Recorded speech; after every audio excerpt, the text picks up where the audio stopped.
2023. Ayo tingkatkan kualitas hidup kita dengan mendapatkan nutrisi motivasi bisnis setiap hari secara gratis.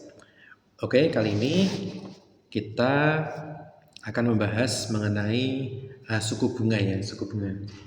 Jadi sebenarnya ini pembahasannya agak lumayan tinggi ya, dalam artian tidak langsung mempengaruhi kita, tapi bisa secara nggak langsung akan mempengaruhi usaha kita apapun ya.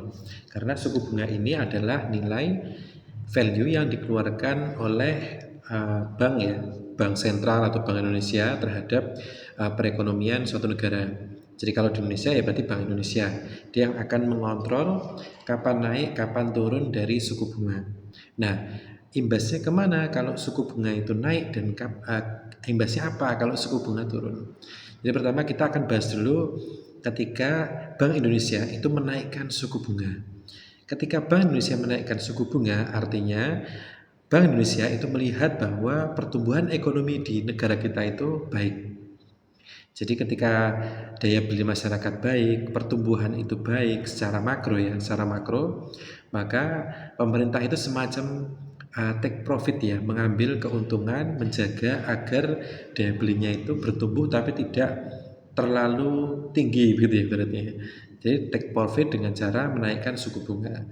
Karena kalau suku bunga dari Bank Indonesia naik, maka suku bunga dari bank-bank himbara, bank swasta itu juga akan pelan-pelan juga akan naik. Artinya misalnya angsuran-angsuran itu juga akan naik karena bunganya juga naik. Karena apa? Pemerintah melihat ini masyarakat nih daya belinya tinggi nih.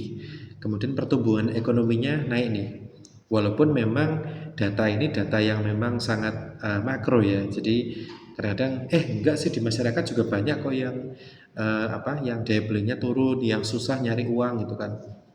Nah, makanya ini pemerintah harus sangat jeli, karena jangan-jangan yang menopang dari pertumbuhan ekonomi ini bukan merata, tapi hanya sebagian kecil atau orang-orang yang sangat kaya saja yang pertumbuhan bisnisnya meningkat.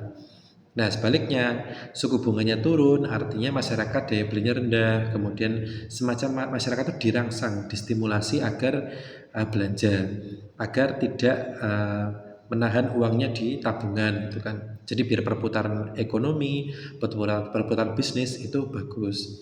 Nah, jadi kita selaku pebisnis juga jeli melihat naik turunnya suku bunga dari Bank Indonesia. Oke, tahap 2 kali kalau kalian suka dengan postingan ini, dan silahkan komen kalau kalian memiliki inspirasi yang menarik. Terima kasih ya.